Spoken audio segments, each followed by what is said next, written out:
भगवान की कथा प्रारंभ। प्रथम अध्याय।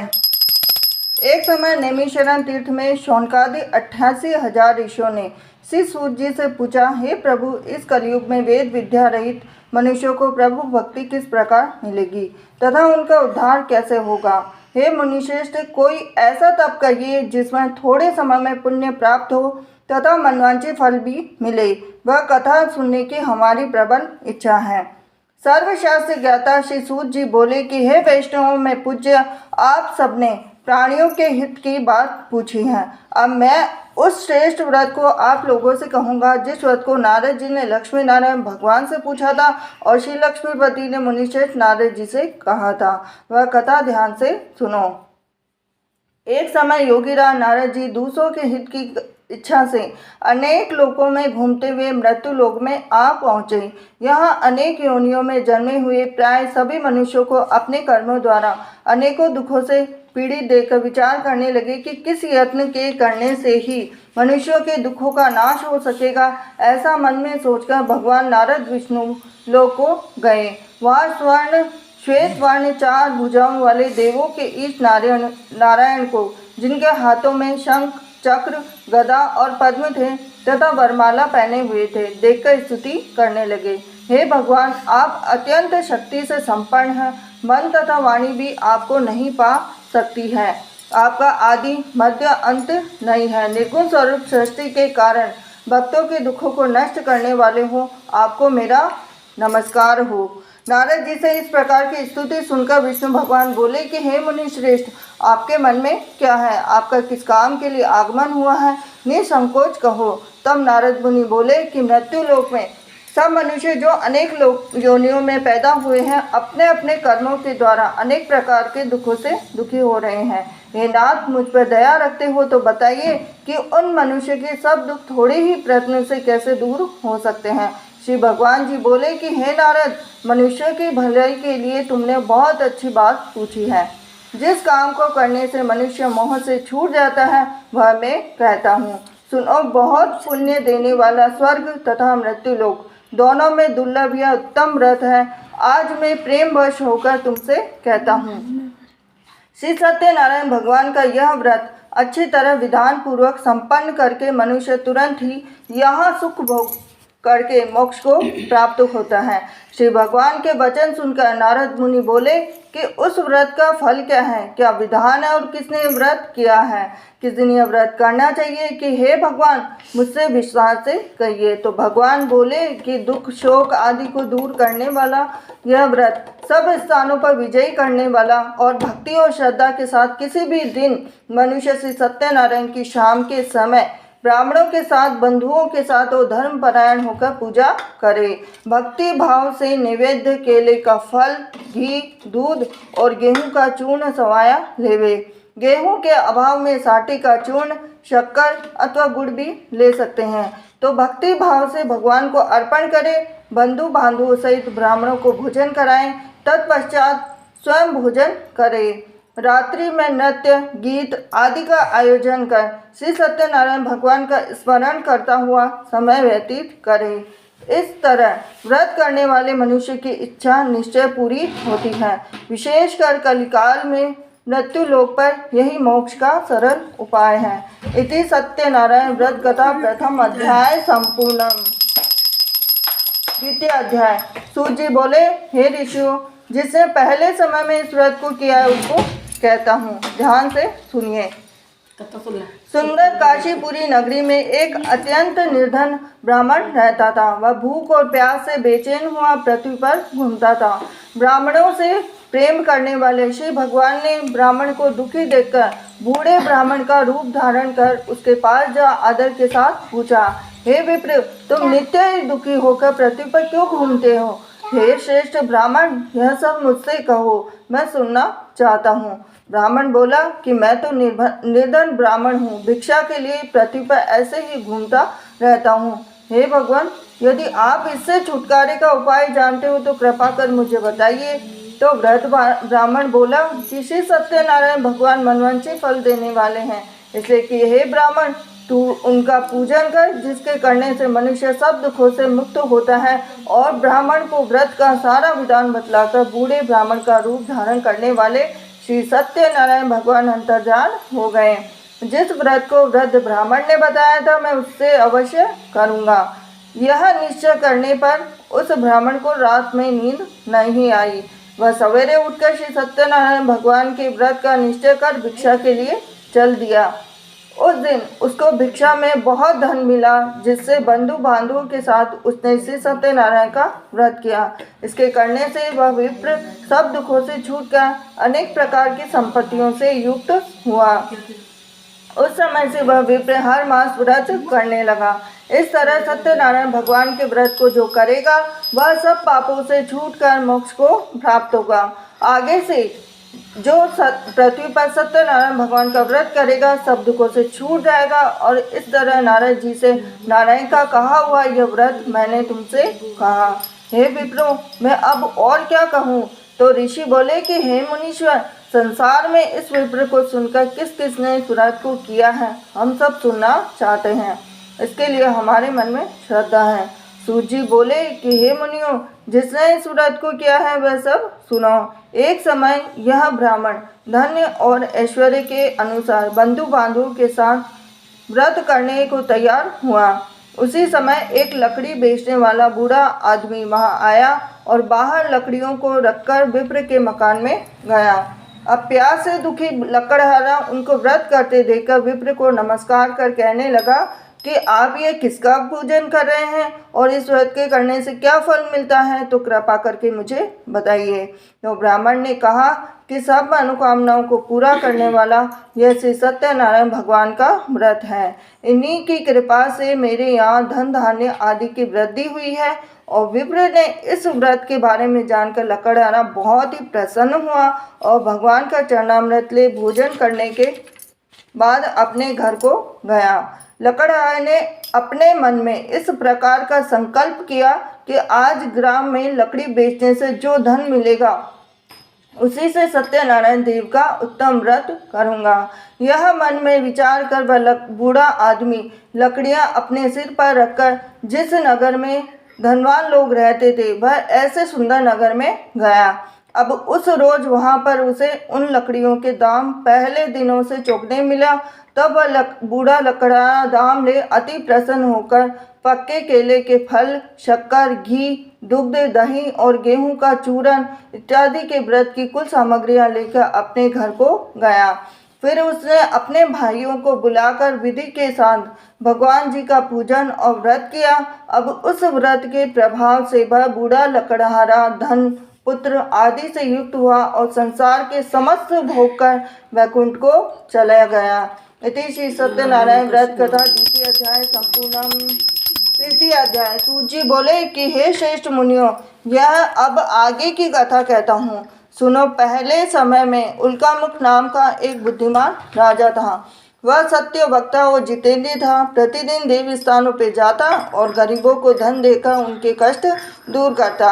अब उसकी पत्नी कमल के सुख मुख समान मुख वाली सती साध्वी थी। तो भद्रशिला नदी के तट पर उन दोनों ने श्री सत्यनारायण भगवान का व्रत किया। अब उस समय वहाँ एक साधु वैश्य आया और उसके पास व्यापार के लिए बहुत सा धन था। अब वह नाव को किनारे पर ठहरा कर राजा के पास आया और राजा को व्रत करते हुए देखकर विनय के साथ पूछने लगा कि हे राजन, भक्ति युक्त चित्त से आप ये क्या कर रहे हैं? मेरे सुनने की इच्छा है, सो आप मुझे बताइए। अब राजा बोला कि हे साधु, अपने बांधवों के साथ पुत्रादि की प्राप्ति के लिए महाशक्तिमान सत्यनारायण भगवान का व्रत व पूजन कर रहा हूँ। राजा के वचन सुनकर साधु आदर से बोला कि हे राजन, मुझसे इसका सब विधान कहो। मैं भी आपके कथना अनुसार इस व्रत को करूँगा। मेरे भी कोई संतान नहीं है, इससे शायद हो जाए। तो राजा ने सब विधान सुन व्यापार से निवृत्त हो और आनंद के साथ घर पे गया। अब साधु ने अपनी पत्नी से संतान देने वाले इस व्रत का समाचार सुनाया और कहा कि जब मेरे संतान होगी तब मैं इस व्रत को करूँगा। अब साधु ने वचन अपनी पत्नी लीलावती से कहे। तो एक दिन उसकी पत्नी लीलावती पति के साथ आनंदित हो सांसारिक धर्म में प्रवृत्त होकर श्री सत्यनारायण भगवान की कृपा से गर्भवती हो गई। अब 10वें महीने में उसके एक सुंदर कन्या का जन्म हुआ। दिनों दिन वह इस तरह बढ़ने लगी जैसे शुक्ल पक्ष का चंद्रमा बढ़ता है।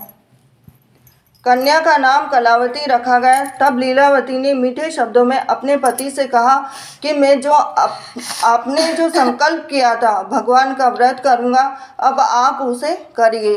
साधु बोला कि हे विप्रे, कन्या के विवाह पर व्रत करूँगा। अब इस प्रकार अपनी पत्नी को आश्वासन देकर वह नगर को गया। अब कलावती पितृगृह में वृद्धि को प्राप्त हो गई। साधु ने जब नगर में सखियों के साथ अपनी पुत्री को देखा तो तुरंत ही दूत को बुलाकर कहा कि पुत्री के लिए कोई वर देखकर लाओ। अब साधु की आज्ञा पाकर दूत कंचन नगर पहुंचा तो वहां पर खोज का देखभाल करके लड़की के लिए सुयोग्य वणिक पुत्र को ले आया। अब सुयोग्य लड़के को देखकर साधु ने अपने बंधु बांधवों सहित प्रसन्न चित्त अपनी पुत्री का विवाह उसके साथ कर दिया, किंतु दुर्भाग्य से विवाह के समय भी उस व्रत को करना भूल गया।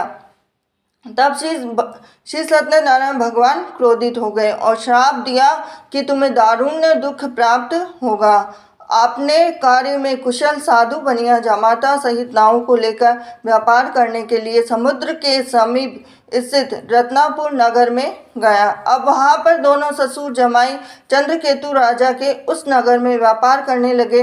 अब एक दिन भगवान सत्यनारायण की माया से प्रेरित होकर कोई चोर राजा का धन चुराकर भागा जा रहा था, किंतु राजा के दूतों को आता देखकर चोर ने घबराकर भागते हुए राजा के धन को वहीं किसी नाव में छुपा दिया जहां पर कि वो ससुर जमाई ठहरे हुए थे। अब चोर तो भाग गए। जब दूतों ने उस साधु वैश्य के पास राजा के धन को देखा तो दोनों को बांधकर ले गए और प्रसन्नता से दौड़ते हुए राजा के समीप जाकर बोले, यह 2 चोर हम पकड़कर लाए हैं, देखकर आज्ञा दें। तब राजा की आज्ञा से उनको कठिन कारावास में डाल दिया गया। अब उनका धन भी छीन लिया। फिर सत्यनारायण भगवान के श्राप के द्वारा उनकी पत्नी भी घर पर बहुत दुखी हुई। घर पर जो धन था वो भी चोर चुरा कर ले गए। शारीरिक और मानसिक पीड़ा तथा भूख प्यास से अति दुखित हो अन्न की चिंता में कलावती एक ब्राह्मण के घर गई। अब वहाँ उसने सत्यनारायण भगवान का व्रत करते हुए देखा, उनकी कथा सुनी, प्रसाद ग्रहण कर रात को घर आई। माता बोली कि कलावती, हे पुत्री, अब तक कहाँ रही? तब तेरे मन में क्या है? तो कलावती बोली कि हे माता, मैंने एक ब्राह्मण के घर पे श्री सत्यनारायण भगवान का व्रत देखा तो कन्या के वचन सुनकर लीलावती भगवान के पूजन की तैयारी करने लगी। लीलावती ने परिवार और बंधुओं सहित श्री सत्यनारायण भगवान का पूजन किया और वर मांगा कि मेरे पति और दामाद शीघ्र आ जावे। साथ ही प्रार्थना की कि हम सबका अपराध क्षमा करो। सत्यनारायण भगवान इस व्रत से संतुष्ट हो गए और राजा चंद्रकेतु को स्वप्न में दर्शन देकर कहा कि हे राजन, दोनों वैश्यों को प्रातः ही छोड़ दो। उनका सब धन तुमने जो ग्रहण किया था वो उन्हें वापस दे दो। मैं तेरा धन, पुत्र, राज्य ये सब नष्ट कर दूंगा। तो राजा ने ऐसे वचन सुनकर भगवान अंतर्ध्यान हो गए। प्रातःकाल जब राजा चंद्रकेतु की सभा हुई तो सभा में उन्होंने अपना स्वप्न सुनाया और दोनों वणिक पुत्रों को केस से मुक्त कर सभा में बुलाया। दोनों ने आते ही राजा को नमस्कार किया और राजा को मीठे वचनों से कहा कि हे महानुभाव, भाभी बस ऐसा कठिन दुख प्राप्त हुआ है, अब तुम्हें कोई भय नहीं है। ऐसा कहकर राजा ने उनको नए नए वस्त्र आभूषण पहनाए तथा उनके पास जितना धन था उनसे दुगना धन देकर उनको आदर से विदा किया। दोनों वैश्य अपने घर को चल दिए। इति श्री सत्यनारायण व्रत कथा 3 अध्याय संपूर्णम। 4 अध्याय। सूत बोले, वैश्य ने मंगलाचरण करके यात्रा आरंभ की। अपने नगर को चला तो उनके थोड़ी दूर निकलने पर दंडी वेशधारी श्री सत्यनारायण भगवान ने उनसे कहा कि हे साधु, तेरी नाव में क्या है? अभिमानी वणिक हंसता हुआ बोला कि हे दंडी, आप ऐसा क्यों पूछ रहे हो? क्या धन लेने की इच्छा है? तो मेरी नाव में तो बेलपत्ते भरे हुए हैं। तो वैश्य का कठोर वचन सुनकर भगवान ने कहा कि तुम्हारा वचन सत्य हो। दंडी ऐसा कहकर वहाँ से दूर चले गए। कुछ दूर जाकर समुद्र के किनारे बैठ गए। अब दंडी के जाने पर वैश्य ने नित्य क्रिया करने के बाद नाव को ऊंची उठी देखकर अचंभा किया और नाव में बेल पत्ते आदि देखकर मूर्छित हो जमीन पर गिर पड़ा। फिर मूर्छा खुलने पर अत्यंत शोक प्रकट करने लगा। जब उसका दामाद बोला कि आप शोक न करें, यह दंडी का शाप है, अतः उनकी शरण में चलना चाहिए, वहाँ हमारी मनोकामना जरूर पूरी होगी। अब दामाद के वचन सुनकर दंडी के पास पहुँचा, अत्यंत भक्ति भाव से नमस्कार करके बोला कि मैंने जो आपसे असत्य वचन कहे थे उनको क्षमा करिए। ऐसा कहकर महान शोकाकुल होकर रोने लगा। जब दंडी भगवान बोले कि हे वणिक पुत्र, मेरी आज्ञा से बार बार तुम्हें दुख प्राप्त हो रहा है, तू मेरी पूजा से विमुख हुआ है। तो साधु बोला कि हे भगवान, आपकी माया से तो ब्रह्मा भी नहीं जान सकते, तो मैं अज्ञानी कैसे जान सकता हूँ, आप ही बताइए। तो आप प्रसन्न होइए, मैं सामर्थ्य के अनुसार आपकी पूजा करूँगा, मेरी रक्षा करो, पहले के समान नौका में धन भर दो। उसके भक्ति युक्त वचन सुनकर प्रसन्न हो उसकी इच्छा अनुसार वर देकर अंतर्ध्यान हो गए। तब उन्होंने नाव पर आकर देखा कि नाव धन से परिपूर्ण है। फिर वह भगवान सत्यनारायण का पूजन कर साथियों सहित अपने नगर को चला। जब अपने नगर के निकट पहुंचा तब दूत को घर भेजा और दूत ने साधु के घर जा उसकी स्त्री को नमस्कार कर कहा कि साधु, आपने अपने दामाद सहित इस नगर के समीप आ गए हैं। तो लीलावती और कलावती उस समय भगवान का पूजन कर रही थी। ऐसा वचन सुनकर भगवान भी बड़े सत्यदेव का पूजन कर पुत्री से कहा कि मैं आपके दर्शन का जाती हूँ, तू कार्य पूर्ण कर शीघ्र आ जाना। परंतु कलावती व्रत और प्रसाद छोड़कर पति के पास चली गई। अब ऐसा करने पर प्रसाद की अवज्ञा के कारण सत्यदेव ने रुष्ट हो उसके पति को नाव सहित पानी में डुबा दिया। अब कलावती अपने पति को न देखते हुए रोता हुआ देख साधु दुखित बोला कि हे प्रभु, मुझसे या मेरे परिवार से जो भूल हुई है उसे क्षमा करो। उसके दीन वचन सुनकर सत्यदेव प्रसन्न हो गए और आकाशवाणी हुई कि हे साधु, तेरी कन्या मेरे प्रसाद को छोड़कर आई है, इसलिए उसका पति अदृश्य हुआ। यदि वह घर जाकर प्रसाद खाकर लौटे तो उसे पति अवश्य मिलेगा। ऐसे ही आकाशवाणी सुनकर कलावती ने घर पहुंचकर प्रसाद खाया, फिर आकर पति के दर्शन किए। तत्पश्चात साधु ने बंधु बांधवों सहित सत्यदेव का विधि पूर्वक पूजन किया और इस लोक का सुख भोग का अंत में स्वर्गलोक को गया। इति चतुर्थ अध्याय संपूर्णम। पंचम अध्याय। सूत जी बोले कि हे ऋषियों, मैं और भी कथा कहता हूँ, सुनो। प्रजापालन में ली तुंगध्वज नाम का एक राजा था। उसने भी भगवान का प्रसाद खाकर बहुत दुख पाया। एक समय वन में जाकर वन्य पशुओं को मारकर बड़ के वृक्ष के नीचे आया। वहाँ उसने ग्वालों को भक्ति भाव से बांधवों सहित श्री सत्यनारायण जी का पूजन करते हुए देखा और राजा को देखकर भी अभिमानवश वहाँ नहीं गया और न नमस्कार किया। और जब ग्वालों ने भगवान का प्रसाद उनके सामने रखा तो प्रसाद को त्याग कर अपनी नगरी को चला गया।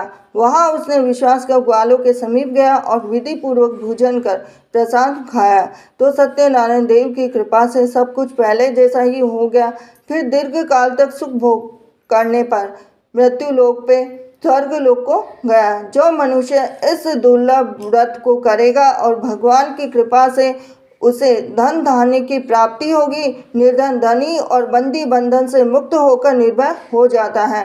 संतानहीनों को संतान प्राप्ति होती है तथा सब मनोरथ पूर्ण होकर अंत में वैकुंठ धाम को जाता है। जिन्होंने इस व्रत को किया है, अब उनके दूसरे जन्म की कथा कहता हूँ। वृद्ध सतानंद ब्राह्मण ने सुदामा का जन्म लेकर मोक्ष को पाया और उल्कामुख नाम का राजा दशरथ होकर वैकुंठ को प्राप्त हुआ। साधु नाम के वैश्य मोरध्वज स्वयंभू मनु हुए और भगवान में भक्ति युक्त हो कर्म कर मोक्ष को प्राप्त हुआ।